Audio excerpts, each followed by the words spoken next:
qualificada, clima, monitoramento de tempo e clima, né? Então, após a apresentação do Tiago, geógrafo, né, a gente inicia a apresentação para o Lisandro. Seja bem-vindo, Lisandro, à nossa Semana Municipal de Redução de Riscos de Desastres da Defesa Civil e História, e dizer também para os nossos participantes que, para que a gente possa cumprir bem o nosso cronograma, a gente vai deixar as perguntas para o final, tá? Para que o Lisandro também possa ter o seu tempo adequado de fala, de apresentação, e também trazer importantes contribuições para nós entendermos um pouquinho dos impactos, né, Lisandro, desse efeito, né, do El Niño e do La Niña, né, dessa variabilidade climática que passa sobre o Brasil, sobre o território nacional, e suas possíveis repercussões aqui na região do Sudeste e em outras regiões do país. Fique à vontade, tá, Lisandro? É um prazer receber você aqui em nossa sala de situação, nesse curso, nesse terceiro dia da nossa Semana Municipal de Redução de Riscos de Desastre. Bom dia a todos, me ouvem bem aí? Tudo certo? Então tá bom. Bom, o Tiago já falou bastante aí sobre a conceituação de El Niño, né? Eu até esperava que ele desse um resultado assertivo, dizendo que o El Niño e o La Niña influencia muito aqui nas chuvas, mas infelizmente os dados não mostram isso, né? Os dados mostram que a gente não tem praticamente influência nenhuma na quantidade de precipitação que ocorre tanto em anos de El Niño quanto em anos de La Niña, né? Então é quase um terço para cada situação, né? Abaixo, acima e na média, né? Bom, eu vou botar minha apresentação aqui. Deixa eu ver aqui onde é que ela está.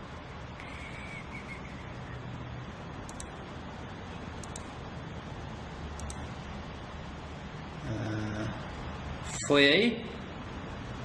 Não, agora foi. Bom, então eu vou apresentar um pouco aí sobre os efeitos do El Niño no Brasil, tá? Eu vou dar um pouquinho aí sobre Juiz de Fora, mas o Tiago já explanou aí muito bem aí sobre as características, principalmente de precipitação, né? Que é o que mais influencia aí, né, em atividades de defesa civil, né? Tanto mais aos altos índices de precipitação, né? Então eu vou falar um pouco aqui sobre os efeitos do El Niño no Brasil. Primeiramente, eu tenho que falar um pouco sobre como que é organizada a meteorologia no mundo, né? Então a meteorologia é uma ciência relativamente nova aí, né, que começou a ser organizada aí e gerenciada no mundo todo aí por volta de 1950, né, em que foi criada a Organização Meteorológica Mundial, que é um órgão das Nações Unidas, que tem quase todos os países do mundo fazem parte, né? E aí essa Organização Meteorológica Mundial, então, ela dá diretrizes gerais para a observação do tempo e do clima no mundo todo, né? Então, por isso que a gente pode comparar os dados aqui do Brasil com dados da Europa, com dados da África, com dados de outros países, por conta que tem essa determinação da Organização Meteorológica Mundial, que ela define os parâmetros. Então, ela vai definir que as estações meteorológicas de todo o planeta, as observações de temperatura, por exemplo, elas são feitas a 1,5 metro, a 2 metros de altura, com termômetros com uma precisão tal, e aí todas as diretrizes dentro de um abrigo meteorológico, né, que é aquele abrigo que tem venezianas tal, então essa temperatura sempre é à sombra, né? Então essa organização ela dá umas diretrizes básicas de como que a atmosfera vai ser observada para que possa ocorrer esses estudos aí de efeitos, né, e de diferenças entre a temperatura, a umidade, precipitação, e também que a gente possa ter um diagnóstico da atmosfera em um determinado momento, né? Então, considerando que o tempo e o clima não respeitam, né, as fronteiras geográficas que a gente tem, né, as fronteiras políticas, então é fundamental essa interação com outros países, né, com outras instituições e outros países, tá? Bom, no Brasil, então, a Organização Meteorológica Mundial ela é representada pelo Instituto Nacional de Meteorologia, que é o órgão oficial de meteorologia no Brasil, né? Então, aqui em Belo Horizonte, em Minas Gerais, é o 5º Distrito de Meteorologia, que é o responsável pela gestão dessas informações. Principalmente, o nosso foco principal é na rede de estações meteorológicas, né? Então, a gente tem aí uma rede bem estabelecida desde 1909. Bom, então, para que a gente precisa dessas estações meteorológicas de um certo padrão? Principalmente para ter suporte à previsão do tempo. Então, um dos objetivos do Instituto Nacional de Meteorologia é manter uma rede de estações meteorológicas mais ou menos equidistantes umas das outras, para que a gente possa ter esse diagnóstico da atmosfera em um determinado momento, e esse diagnóstico das condições da atmosfera em um determinado momento poder ser usado para fazer a previsão, e com o acúmulo dessas condições de diagnóstico poder ter o comportamento do clima ao longo dos anos, tá? Além disso, elas fornecem dados comparáveis, né, como eu já falei. Então a gente tem essa rede de observação básica, dão dados confiáveis, né, porque a gente está sempre fazendo manutenção e verificando se os instrumentos estão medindo adequadamente. A gente disponibiliza no site os dados de forma gratuita e democrática para todo mundo que quiser obter esses dados. Então, se puderem, se tiverem chance, tiverem tempo, né, eu sei que é difícil sempre, analisem os dados, baixem os dados, se encontrarem algum defeito, passem para a gente, mas no geral os dados são bem consolidados, né? Utilizem esses dados, porque esses dados eles são pagos por toda a sociedade brasileira, né? E quanto mais produtos a gente tiver em cima desses dados, mais pesquisa, mais desenvolvimento, mais a gente vai ter essa condição de ter mais recurso voltando para a utilização desses dados.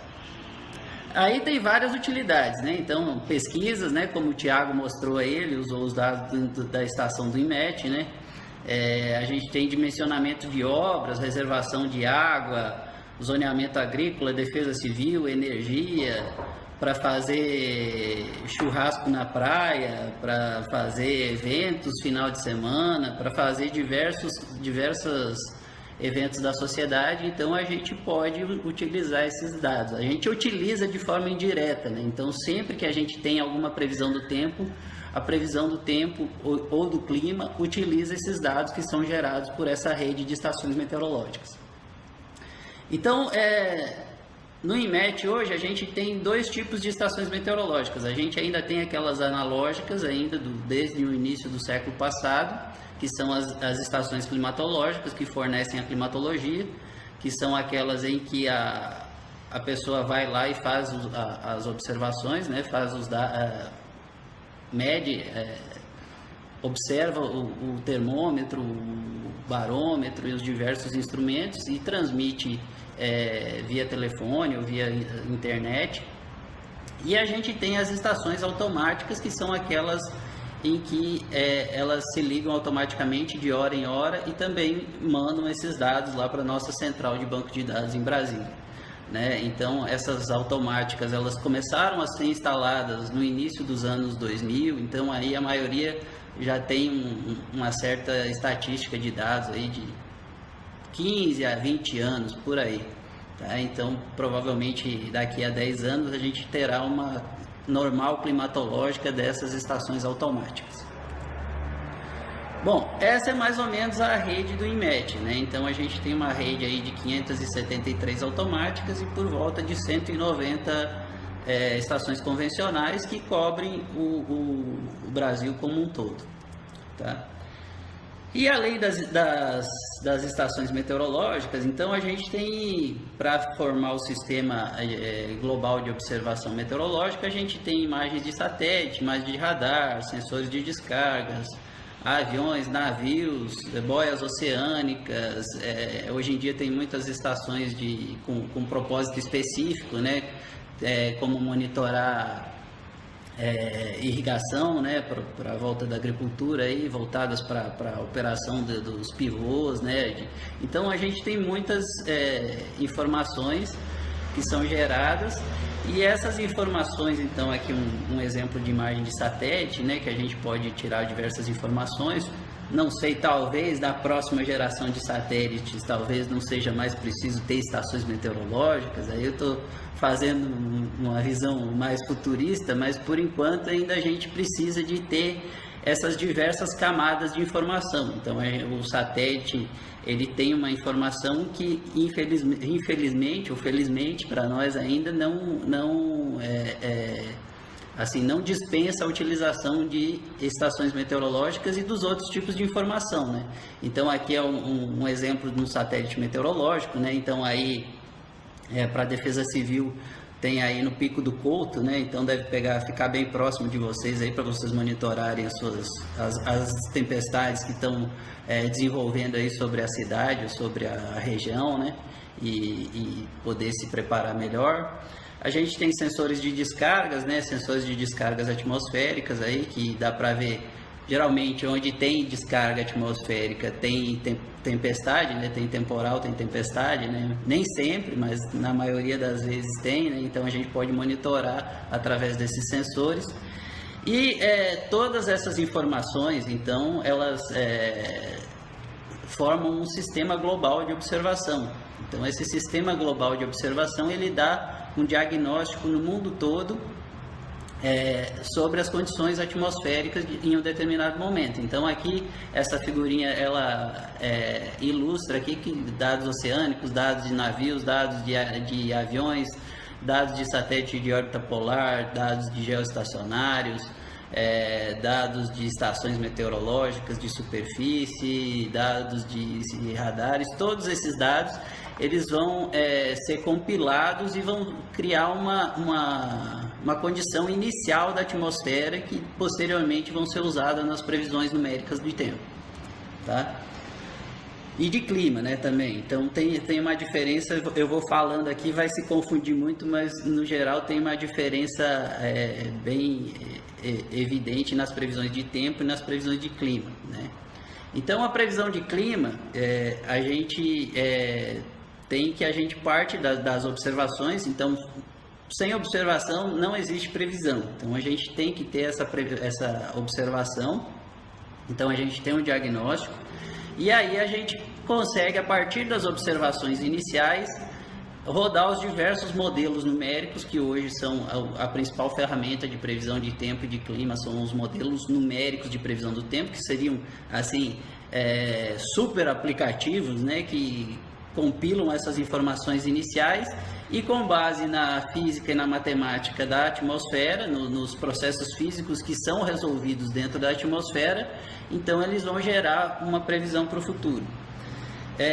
Dentro dessa previsão de clima, a gente tem diversas fontes de incerteza, né? Então, e quanto mais incerteza nas observações iniciais, então um exemplo que eu sempre dou vamos pegar assim, a temperatura é medida nas estações hoje com décimos de graus, né? Mas a gente não sabe se, tipo assim, se for 36,5, se é 36,58, se é 36,51. E aí, quando a gente pega esse dado de décimos decimais e a gente faz milhares ou milhões de cálculos com esses gráficos, então o erro proporcionado por essa pequena imprecisão aí nos sensores, eles vão se propagando e vão se distanciando da situação real. Então essa é uma incerteza.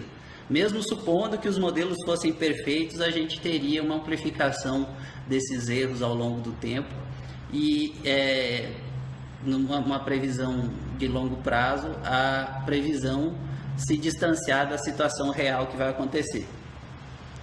Bom, para a gente tentar diminuir essas incertezas, então a gente tem as observações históricas e uma análise estatística, né? Então a gente vê o que aconteceu no passado, vê os padrões que se repetiram, e a gente tenta fazer uma previsão. Então a previsão de clima, ela é um grande desafio ainda hoje. Depois eu ir mais para frente da apresentação eu vou mostrar que é muito difícil de a gente conseguir ter uma previsão determinística, né? Então, em termos de clima, a nossa previsão é mais probabilística, então é em termos de probabilidade. E, como o Thiago ilustrou bem aí, no geral aqui para a nossa região a probabilidade é de 33% abaixo, 33% da média e 33% acima da média. Então, no geral, a previsão climática para a região central e sudeste do Brasil pode acontecer qualquer coisa, salve-se quem puder. Tá? Então é isso, então a gente pega os dados, a gente tem aqui uma análise de pelo menos 30 anos, né, analisados em supercomputadores, e aí a gente vai ter uma série de produtos meteorológicos, né, de produtos numéricos, produtos analisados através de interpolação, de análise matemática, e que a gente vai ter condições de fazer uma análise, como o Thiago fez aí para Juiz de Fora, né, essa análise de que está na média, o que está acima, o que está abaixo, né? Então a gente tem essa condição de ter. Essa figura eu gosto de colocar sempre porque é uma desculpa porque que a gente não consegue fazer a previsão 100%, né? Então vocês veem como que é complexo aqui o sistema climático, né? O sistema de tempo e o sistema climático, né? Então a gente tem aqui o grande motor da atmosfera, que é a radiação solar, né? E essa radiação solar ela vai ter uma interação com diversas situações aqui dentro do sistema climático, né? E uma coisa que eu costumo falar também que a gente tem na mídia, em geral, a gente tem uma relação direta, né? Uma relação linear entre as emissões de carbono com o aquecimento global, mas na prática essa relação ela não é tão linear assim. Nos dados ela aparece como linear, mas a gente tem no futuro a gente não sabe se isso vai seguir uma tendência maior de elevação das temperaturas, né? Mas o aquecimento global é fato, ele está ocorrendo, né? Mas se a gente vai ter essa frequência maior, né, por conta dessas incertezas ainda dentro do sistema climático, né? Então, por exemplo, aqui, se a gente tem uma radiação, a gente vai ter maior luz solar absorvida, vai ter o efeito estufa, né, que é a teoria do aquecimento global. Então, a gente tem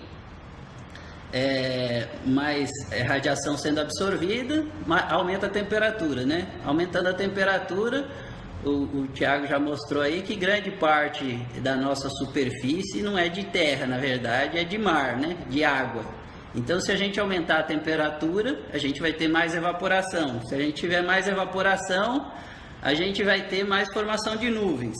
E aí, mais formação de nuvens, mais eventos extremos, teoricamente, mas aí as nuvens que tem um grande papel, porque dependendo da espessura delas, elas podem ou refletir mais radiação e diminuir a temperatura, ou causar mais efeito estufa, né? Porque mais vapor d'água na atmosfera vai ter mais efeito estufa e aumentar a temperatura. Então, o aumento da temperatura influencia na própria situação da temperatura, né? Então, esses feedbacks dentro da atmosfera, dentro do sistema climático, alguns ainda não são bem resolvidos e que fazem a gente ter muitas incertezas dentro das previsões de tempo e de clima, tá?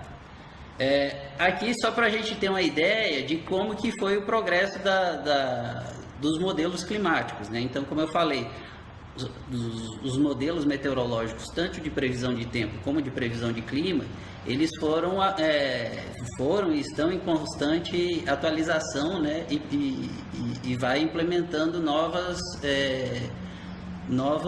sistemas, novas resoluções para o sistema climático como um todo, né? Então, lá no meio dos anos 70, ele só via a radiação, o CO2 e a chuva, né? E aqui, o último que tem aqui nessa figura, que é aqui de 2009, né? Já tem a química da atmosfera, já tem a interação entre solos e plantas, já tem as simulações de emissões vulcânicas, a biologia marinha, né, que é muito importante, que também muda o clima, né? Então tem várias situações do sistema como um todo, né? Várias influências do sistema que vão interagindo entre tudo, né, nesse sistema, que estão sendo modeladas agora e que estão sendo implementadas nos modelos numéricos para tentar ter uma melhor resolução, tá? E aí, conforme vai a evolução dos computadores e da programação, então a gente vai tendo mais resolução desses modelos numéricos.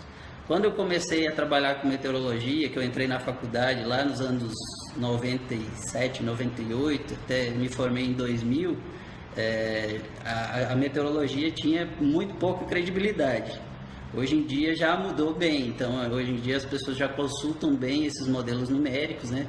Ficou muito popular a gente acessar através do celular, né? Que vem um modelo numérico de algum aplicativo, né? Geralmente esses aplicativos eles pegam direto do modelo numérico de um modelo específico, então pode ter variações entre esses aplicativos muito grandes. Eu vou mostrar aqui mais para frente como que esses modelos atuam. E aí, dentro do clima, a gente tem aí também uma previsão por conjuntos. Então, a gente pega aqui e faz pequenas modificações nas condições iniciais e você vai gerar aqui uma série de previsões diferentes. Mas aí a gente tem a condição de que o clima também está mudando constantemente. Então, a gente tem essas grandes incertezas aqui dos processos que são estocásticos, né, que eles não são bem resolvidos. Então são processos aleatórios dentro do sistema climático que vai dando uma série de incertezas, e essas incertezas elas vão se propagando até chegar numa previsão aqui com erros consideráveis. E mesmo assim, mesmo com essa previsão, aí a gente ainda tem a mudança dentro do clima futuro. Então o clima ele vai mudando e vai se adaptando. Eu costumo dizer que na atmosfera a gente não tem, assim, o foco agora é o El Niño, mas a gente não tem como botar lá no laboratório a atmosfera como um todo. A gente bota através dos modelos, mas os modelos eles não identificam bem, né? Tipo assim, a gente mexer um botãozinho e ver o que vai acontecer com os outros, né? Porque tem muita interação entre eles, muita realimentação entre as próprias variáveis. Então isso dificulta muito os resultados finais dos modelos. Aqui é uma ilustração de um modelo de previsão de tempo. Então aí para Juiz de Fora, ó, a gente tem vários modelos meteorológicos de previsão do tempo que são rodados aí por diversos órgãos mundiais, nacionais, né? Então aqui no INMET a gente roda esse Cosmo de 7 km, e aí aqui tem um Icon aqui que também é um modelo alemão. Então aqui tem vários modelos. O que esses modelos, esses 7 km aqui, 8 km, eles vão dizer? Eles vão fazer com que o computador simule uma estação meteorológica a cada 7 km, e com essa estação meteorológica ele vai gerar a previsão. Ele vai pegar os dados iniciais primeiro das estações, os dados observados, vai adaptar a física do modelo e vai gerar essa previsão. Então aqui, ó, quando a gente vai se adaptando, por exemplo, aqui nesse dia aqui, ó, no dia 8/10, aqui mais para o final da semana, a gente tem aqui um modelo GFS que ele está dando aqui, ó, a máxima não chega nem aos 26 graus, né? E aqui o amarelinho, que é o ETA de 8 km, ele está dando uma máxima aqui com 33, 34 graus, né? Então, vocês veem como muda de um modelo para o outro, e mesmo se fosse um modelo só, rodado com pequenas modificações iniciais, ele ia gerar uma previsão com diferenças consideráveis, tá? Aqui que é ilustrado por essa previsão aqui, que é do MeteoBlue. Então ele tem vários membros do mesmo modelo, mesmo GFS, que é o modelo americano. E aí, conforme ele vai se afastando das condições iniciais, aí vai dispersando mais, né? Então essa linha preta aqui vai ser a linha média, né? mas a gente vê que aqui, por exemplo, lá no dia 9, na segunda-feira, a gente tem um espalhamento bem grande. Então, quanto maior se afasta das condições iniciais, pior é a previsão do tempo, tá? Bom, essa é uma figura lá do IRI que avalia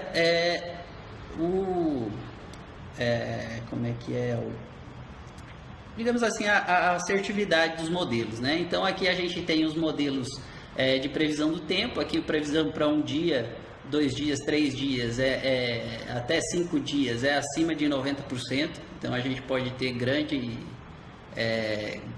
grande probabilidade de acerto até 5 dias, hoje em dia nas previsões numéricas de tempo. E aí, a partir do 5º dia aqui, então essa qualidade da previsão ela cai rapidamente aqui. E aqui entre 10 e 30 dias a gente tem digamos assim, um vácuo nos sistemas de previsão do tempo, que até hoje a gente não descobriu como que resolve da melhor forma essas previsões, que seria uma previsão muito útil para todas as áreas da sociedade, né? A gente saber o que vai acontecer de 10 a 30 dias. Tem alguns estudos que estão sendo realizados, mas ainda não se tem assim um produto. Vocês podem procurar aí, os americanos têm alguns modelos que rodam, mas eles têm diversas considerações com incerteza nesse período de 15 a 30 dias. E aí a gente vai para a previsão climática propriamente dita, que é aqui de 30 dias até 90 ou mais dias, né? Então aqui é a explicação de que por que a gente tem essa condição de fazer previsão para os próximos 30 dias, né? Então todas as previsões climáticas lá, depois eu vou apresentar aqui no final a de consenso, a gente vai ter essa previsão para os próximos 30 dias, para os próximos 90 dias. Então de 30 dos próximos 3 meses em média, né? Tá? Bom, então o que a gente deve saber para melhor aproveitar as nossas previsões climáticas?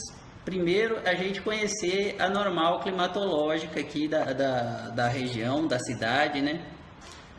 Então a gente vai ter essa condição se a gente saber melhor a normal climatológica, a gente vai saber como se preparar de certa forma para cada época do ano, né? Então aqui a gente está entrando em outubro, a gente sabe que em outubro já começam as primeiras pancadas, que mais frequentemente, estatisticamente, assim, a grande probabilidade de ter aquelas pancadas fortes de fim de tarde, outubro. Novembro já começa o estabelecimento da estação chuvosa em grande parte do estado, então as chuvas mais contínuas, isso em situações normais, né, desconsiderando eventos de El Niño, Laninha, outras oscilações. Então a gente vai ter esse padrão normal, né, o comportamento normal, a normal climatológico, e saber que mesmo dentro desse comportamento normal a gente tem uma variabilidade. Então, o que a gente está observando mais recentemente aqui na nossa operação meteorológica diária é que a gente está observando uma maior variabilidade. Então, quanto maior a variabilidade, menos a normal climatológica vai nos servir de referência. Então, a gente tem aí, nos últimos anos, a gente teve chuvas muito intensas, a gente teve uma seca muito grave aí nos anos 2014, 2015, uma estação chuvosa muito deficitária. A gente já teve onda de frio ano passado, não sei se vocês lembram aí, que provavelmente deve ter batido recorde aí em Juiz de Fora também. Esse ano a gente teve uma onda de calor muito intensa aqui, que bateu recorde aqui em Belo Horizonte. Então, quanto maior esses extremos ocorrem, menos a normal climatológica vai nos servir de referência. Então a gente tem que se preparar sempre para coisas mais extremas, tá? Então esse sempre foi uma hipótese, né, das teorias do aquecimento global, e que está se confirmando realmente agora, tá? E aí aqui a gente tem a climatologia para o estado, né? Então aí na região de Juiz de Fora, aí a gente tem aí entre 50 e 75 milímetros, né, em setembro. Em outubro aí a gente já passa dos 100 milímetros, né?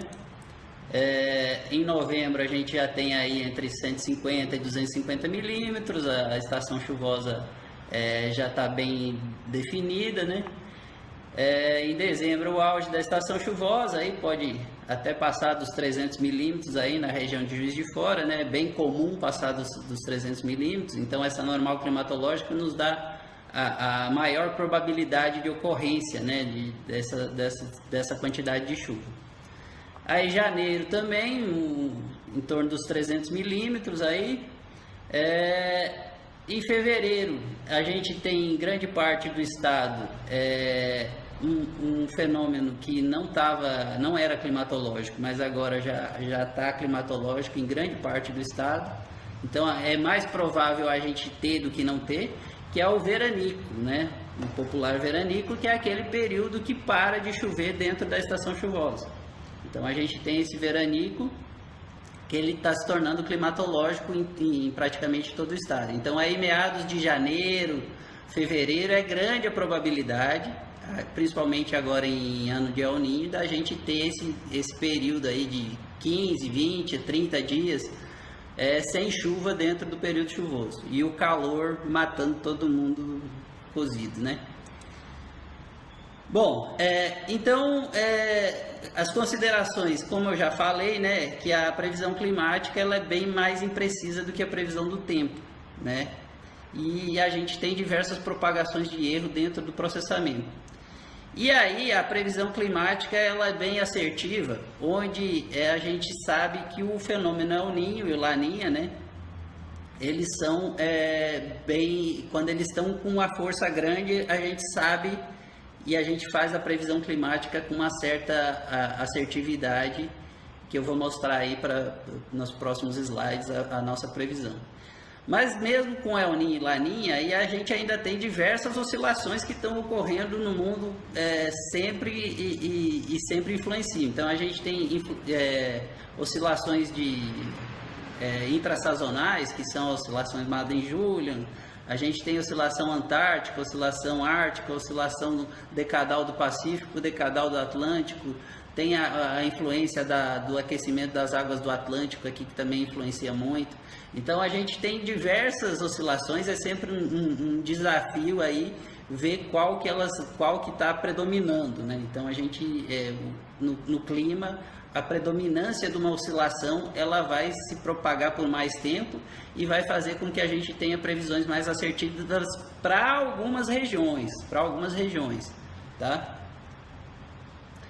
Então aqui eu vou passar bem rapidamente, porque o Thiago já definiu bem, né, que é o El Niño e Laninha, são fenômenos de aquecimento ou resfriamento das águas do Oceano Pacífico, né, que tem influência global. Então eles vão formar principalmente uma anomalia nessa circulação atmosférica tropical, né, essa célula de circulação tropical, mas elas também causam uma propagação de ondas que vai causar um fenômeno que em meteorologia a gente chama de teleconexões. Então, que lá no sul do Brasil é atingido principalmente por esse sistema de teleconexões, né? Porque propaga uma onda. Na atmosfera tudo são propagações de ondas, né? Só que é como se a gente tivesse lá um laguinho e a gente joga uma pedrinha pequena, propaga uma ondinha, né? E a gente joga uma pedra maior, propaga uma onda maior. Só que aí na atmosfera tem 300 pedras caindo ao mesmo tempo, com diversas ondas interagindo entre elas, né? Então vai predominar essa onda maior, mas vai ter as ondas menores que vão passando com frequência maior e mais rapidamente, né? Então o El Niño e o Laninha, eles dão uma onda muito grande, né? É como se a gente jogasse uma grande pedra nesse lago, só que eles também vão se propagar de diferentes formas e vão interagir com os outros sistemas meteorológicos que estão atuando, né? As frentes frias que são frequentemente passando, né? Os ciclones que estão frequentemente se deslocando, se formando, se dissipando.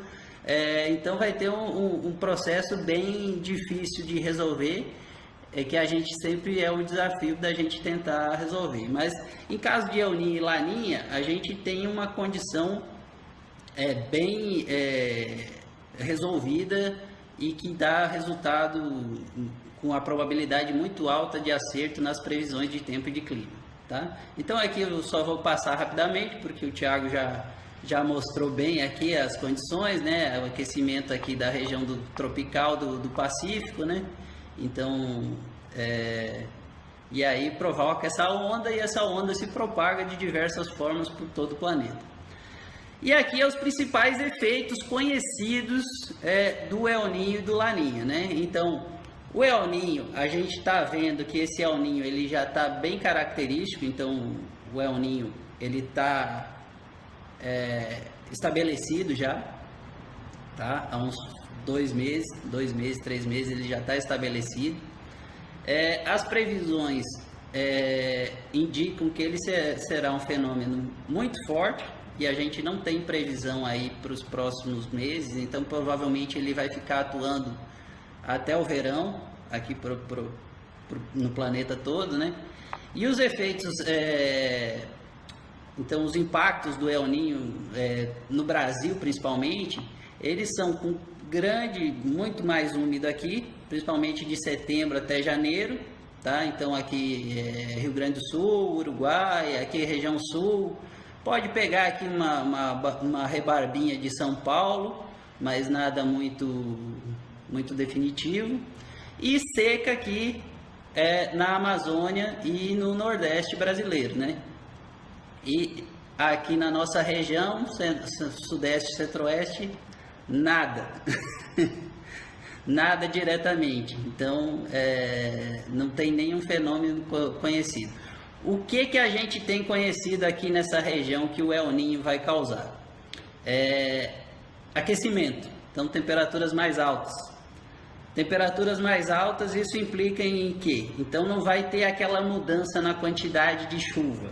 Mas a gente espera, e é comprovado, aí tem alguns artigos, principalmente da Alice Green, se não me engano, que ela estudou os impactos do El Niño em diversas regiões aqui da América do Sul.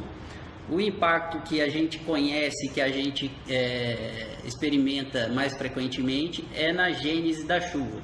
Então a gente tem a formação de chuva diferente em anos de El Niño e em anos de Laninha. Então Laninha mais aquelas ACAS, né, a zona de convergência do Atlântico Sul, a gente tem mais a formação. Então o ano passado a gente estava num Laninha, a gente teve aí 7, 8, 9, acho que foram 9 episódios de ZACAS, que é aquele episódio em que fica chovendo constantemente. Então, para a defesa civil, mais impacto nos desmoronamentos, né, no deslizamento, desmoronamento, e enche também os córregos, né, mas eles suportam melhor, então não dá muito alagamento, né, menos alagamentos, menos enchentes, inundações assim rápidas, né?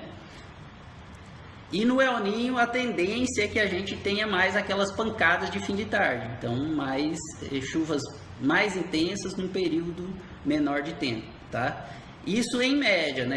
Ressaltando que é em média, então não, a gente não pode descartar que tem eventos de ZACA, mas a tendência é que a gente tenha uma frequência maior dessas pancadas de fim de tarde, que geralmente são bem intensas e que causam alagamentos rápidos, inundações rápidas, rajadas de vento, mortes por raios, né? Muito raio, muitas mais tempestades elétricas e essas tempestades mais concentradas, né? Então essa é a situação predominante em anos de El Niño, tá? Em anos de Laninha eu não vou nem entrar muito, porque a gente passou agora frequentemente aí pelos últimos 3 anos, foi anos de El Niño, então a gente teve uma frequência maior que a média aí de zonas de convergência, mas não teve grandes anomalias de chuva, tá? Bom, e aí a gente entra aqui na nossa previsão climática, né? Então, principalmente para o início da nossa estação chuvosa. Então, aqui qual a minha intenção? Eu vou mostrar aqui desde 2019 o que foi previsto e o que foi observado, para que cada um possa ter essa análise de como que a nossa previsão climática ela tem incertezas e de que forma que a gente pode utilizar ela da melhor forma possível agora para o futuro, né? Então aqui, para a gente aqui, Juiz de Fora, praticamente sempre numa zona branca. Então, o que isso significa? Que pode acontecer qualquer coisa, tá? Então, a previsão estatística, ela não nos dá grandes resoluções para cá. Então, eu sempre falo que a melhor previsão climática para a nossa região é a gente conhecer bem a característica climática. Então, a gente sabe as épocas que vai chover. É difícil não chover nada nessa época, tá? Então vai ter chuva. Agora a gente não sabe se vai ser acima ou abaixo ou na média, né? Então a gente vai ter algum problema com chuva. Só que aí vai depender da variabilidade interanual de como que essa variação vai ocorrer. Então aqui foi de 2019, ó, a gente vê que tinha aqui grande parte do estado com previsão probabilidade maior abaixo da média. Realmente aconteceu, mas teve uns pontinhos aqui que saiu fora da média, né? Então foi acima da média. Então aqui ficou praticamente dentro aí da média.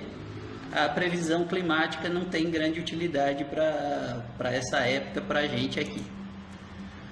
Bom, aqui é de 2020, né? Então válido para outubro, novembro e dezembro de 2020. A gente, novamente aqui, ó, a região de Juiz de Fora, praticamente nenhuma resolução aqui a respeito da previsão climática. Então,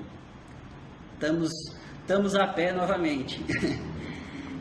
E aí, aqui também não aconteceu grandes anomalias, né? A gente está aqui bem na região aqui intermediária, onde teve anomalia positiva, mas não foi muito grave, não.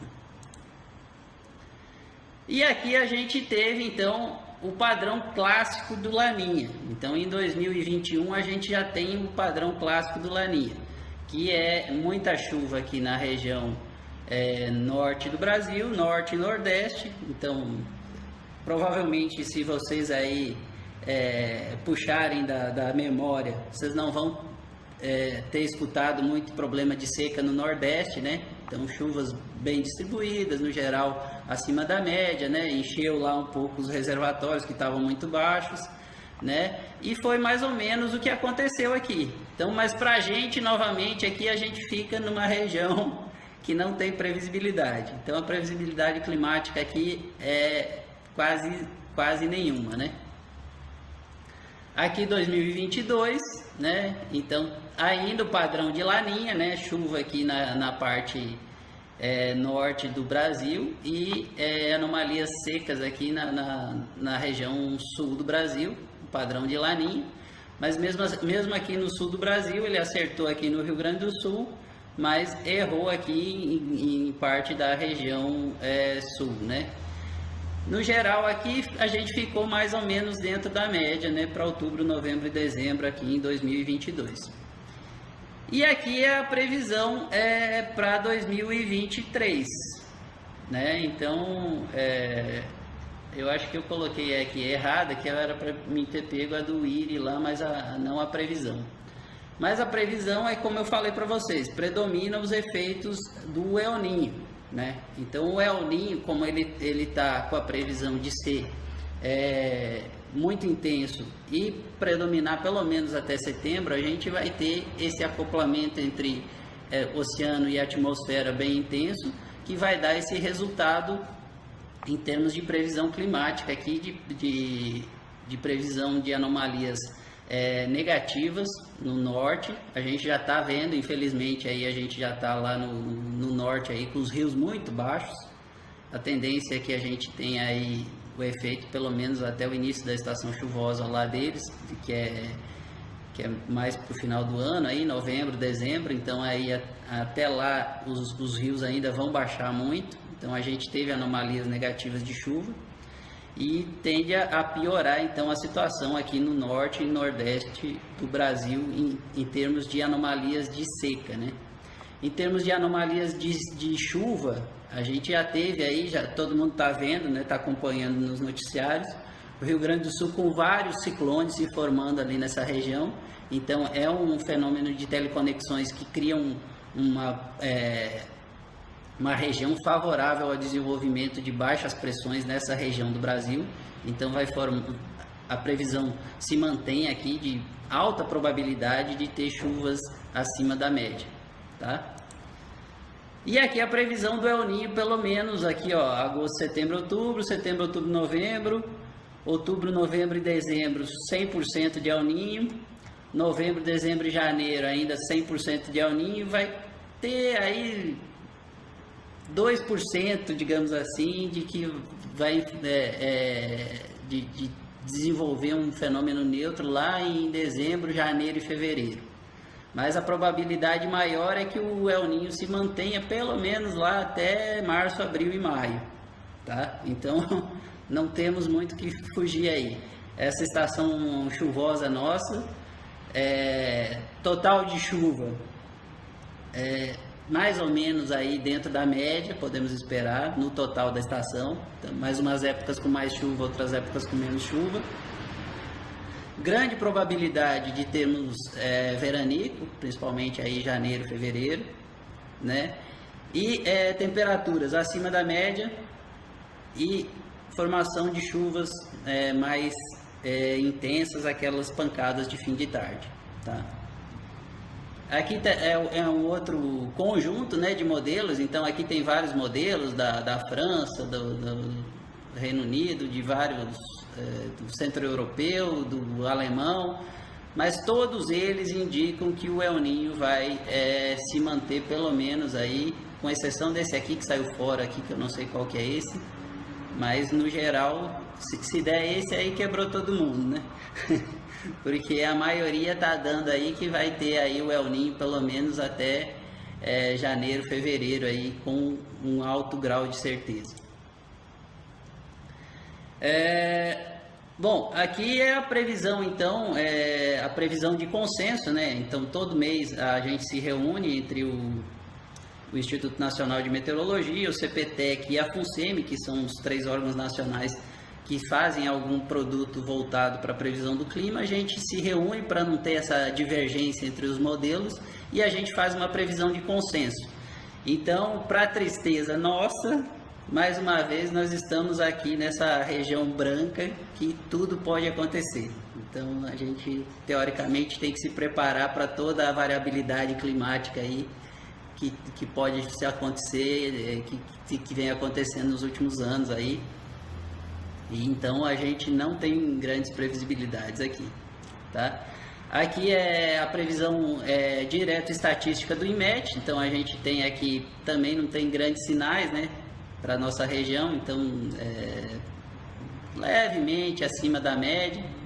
E aqui é aquela previsão do IRIA mesma lá, só para a gente comparar que como a gente está com El Niño forte e bem caracterizado e com tendência de permanência para os próximos meses, mesmo as previsões internacionais, elas batem aqui mais ou menos com a nossa previsão dos institutos locais, né? Então bem determinada aqui. Aqui o IRIA ainda faz um cenário pior aqui para o Nordeste, né? Então a gente tende a ter aqui chuva mais abaixo da média. Bom, aqui é do IRI de novo, que eu coloquei o mesmo. E aqui a tendência de precipitação. Então a previsão estatística lá do INMET a gente faz mensal também. Ela não tem muita assertividade, mas dá para a gente ter uma ideia. Então aqui em grande parte do estado a tendência é levemente abaixo da média, mas não tem grande significância. Então a gente espera aí um outubro dentro da média, chuvas, aquelas pancadas, início da estação de transição, né, entre a estação seca e a estação chuvosa. Então chuva, pancadas nos dias, uns dias de sol, muito calor, provável ondas de calor ainda, podem atingir aqui a região, né. Novembro também, aqui praticamente o estado dentro da média, né? Pequenas variações aqui de anomalia, nenhum sinal muito intenso. E dezembro aí com chuvas aí levemente acima da média também. Então a gente não deve ter grandes variações climáticas por esses modelos, mas a gente viu lá que a previsibilidade aqui é bem baixa, então teoricamente pode acontecer qualquer coisa, tá? Bom, aí o Thiago já mostrou, né, aí a condição para Juiz de Fora, mas eu também fiz uma pequena análise aqui dos anos que teve El Niño forte, né, então eu considerei aí os El Niños com acima de 1 grau de anomalias positivas lá na região, por esse site aqui. Então depois, se vocês quiserem, tiverem curiosidade, pode acessar lá e ver. Então eu peguei aqui, ó, 63, 65, 72, 82, 87, 97, 2015 e 2023, tá? Então, mas aí a gente chega na mesma conclusão que o Thiago chegou, que pode acontecer qualquer coisa. Com El Niño, com Laninha, a gente não tem assim, com grande chance vai acontecer acima da média. Então, a nossa transição aqui para o período chuvoso seria de outubro, novembro e dezembro, né, que é a primeira parte do período chuvoso. A gente teve aqui, ó, esse aqui bem abaixo, esse aqui bem acima, em outubro, né?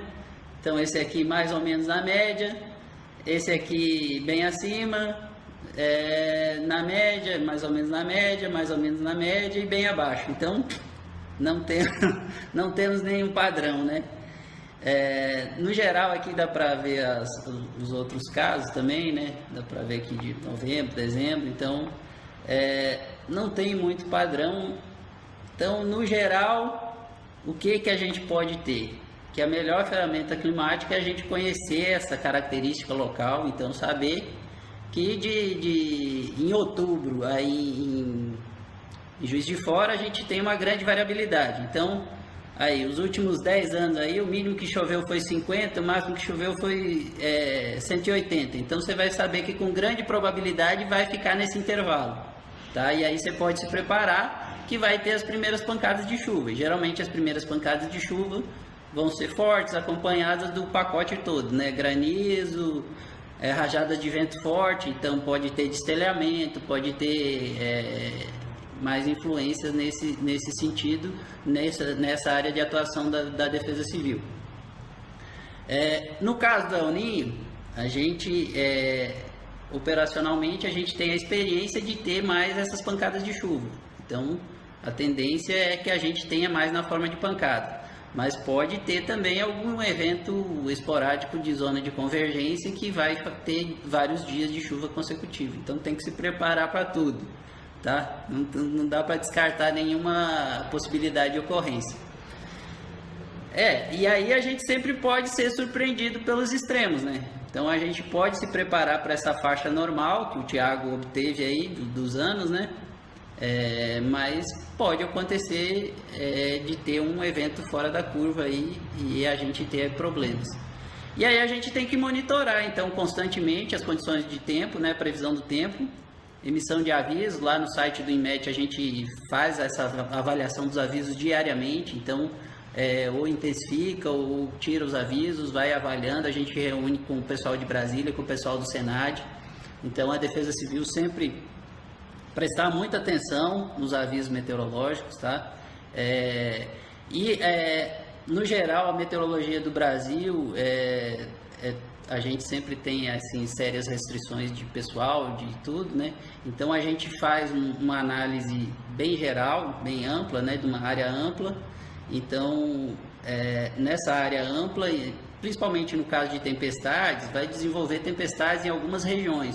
Então, o nosso aviso ele considera que é acertado quando a gente faz uma área e algumas regiões desenvolvem tempestade, porque a pessoa pode pensar, não, pô, o INMET deu aviso aqui todo dia e não pegou aqui na nossa cidade, mas em algum local da região, da área daquele aviso vai pegar, tá? Porque a gente não tem condição de fazer uma análise muito detalhista e pormenorizada para cada cidade, para cada região, micro-região do país, tá? Então a gente monitorar aí constantemente, né, as condições do tempo, a previsão do tempo, Se a gente estiver bem preparado para essa variabilidade natural aí de 10 anos, de 15 anos, 20 anos, a gente vai estar mais preparado para as mudanças climáticas aí, para a possível influência da mudança climática antropogênica, né, que já está ocorrendo e que ainda vai ocorrer, né? Então, é difícil a gente separar na atmosfera, né? Como eu falei, na atmosfera a gente não tem essa possibilidade de botar num laboratório e dizer que botar só a mudança antropogênica e ver o que vai acontecer, porque essa mudança antropogênica ela vai mudar na natureza também. Então, se a gente tiver mais CO2, a gente vai ter mudança no crescimento dos vegetais, vai ter mudança na absorção de oxigênio ou de outros gases pelos oceanos, vai ter desenvolvimento de algas de forma diferente, e aí isso influencia novamente no próprio CO2 que a gente está emitindo. Então é um negócio bem complexo, assim, que a gente tem que partir só por aquela dúvida da estrada, né? Na dúvida não ultrapasse, né? Então você tem que... o nosso modo de vida já devia estar mudando, mas acho que vai demorar muito ainda para a gente abandonar aí os combustíveis fósseis, né?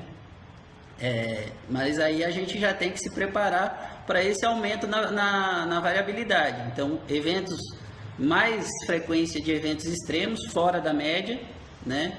E a gente se preparando para essa variabilidade, a gente tem como melhorar aí a nossa resposta, né? Principalmente em termos de defesa civil, né?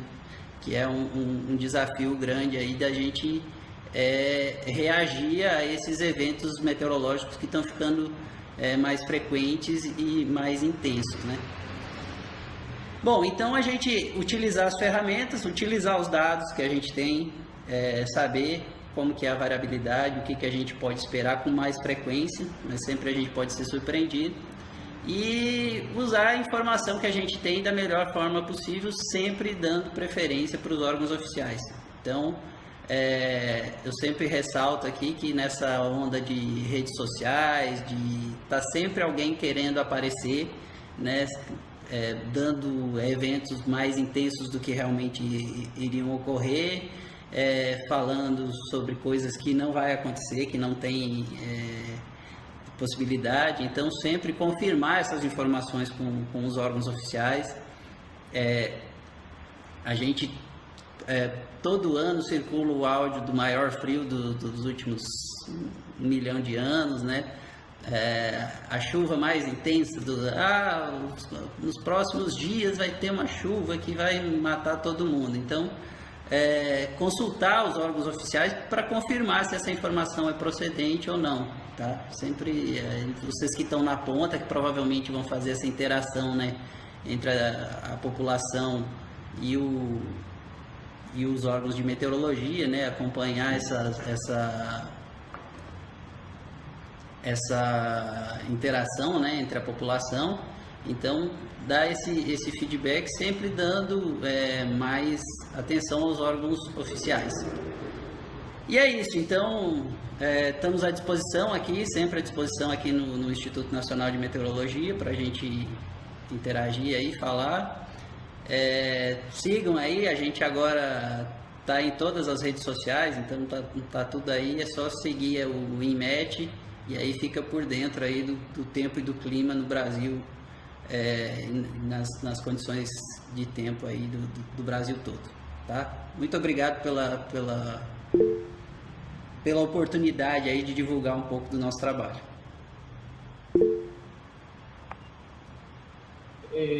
Lisandro, agradeço imensamente, tá, a sua participação aqui no nosso evento, na Semana Municipal de Medição de Riscos.